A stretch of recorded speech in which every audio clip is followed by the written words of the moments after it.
Kumusta kayo mga made, pade? Ito na naman tayo, gagawa na naman tayo ng panibagong video. Dahil mag-iisang buwan na rin na hindi tayo nakagawa ng ating content at video.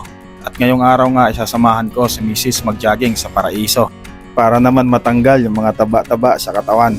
Malapit nga lang pala yung Paraiso dito sa amin. Sa likod lang ng subdivision namin. At dahil nga walang daan doon, iikot kami at dadaan ng Daang Bakal. Dadaan sa may main gate ng Paraiso. At di nga nagtagal, narating na natin yung Paraiso Cemetery. At dahil nga hindi kami nakapunta nung araw ng mga patay, pupuntahan muna namin yung lolo't lola ni Mrs. para magtirik ng kandila.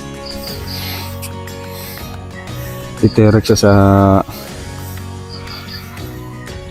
lolo't lola niya. Titirikan niya kandila kasi hindi kami nakapunta nung araw ng mga patay para makapag-terik ng kandila. At pagkatapos nga namin mag-terik ng kandila, dumiretso na kami dito para mag-jogging. At dito nga nag-uunat-unat na ako dyan at kinikilatis kung uulan o hindi. Dahil bala ko magpalipad ng drone at makita yung top view ng Paraiso. At dahil mukhang hindi naman uulan, buo na ang pasya ko para magpalipad ng drone. Ito na.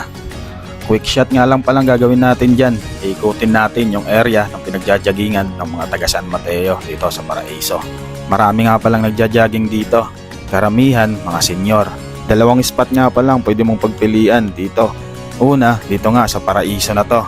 Kung gusto mo, napatag lang ang tatakbuhan mo. Kung gusto mo naman yung uphill na tatakbuhan, maire-recommend ko ang Timberland. Kung malakas pa ang tuhod mo para umakyat. So yun, ikotin muna natin yung Paraiso at itaas ang altitude hanggang 120 para makita nyo naman kung gaano kalawak ang Paraiso Cemetery. At lagyan ng background music na ganito. Gusto kong magsumbong sa'yo kapag pagod na po. Gusto kong magsumbong sa'yo kapag pagod na pagod. Oops, tama na. Maka-copyright pa tayo sa ganda ng boses mo. Itaas naman natin 120 altitude.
At dito nga, tapos na tayo magpalipad ng drone at tapos na rin si Mrs. mag-jogging.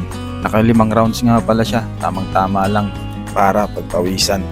At dito nga palabas na kami ng Paraiso. Bago nga pala kami umuwi, dumaan muna kami sa palengke para bumili ng goto at palabok. At yan na rin ang kakainin namin sa umagahan. So hanggang dito na lang, ako nga pala si Smoke, ang iyong biyahero.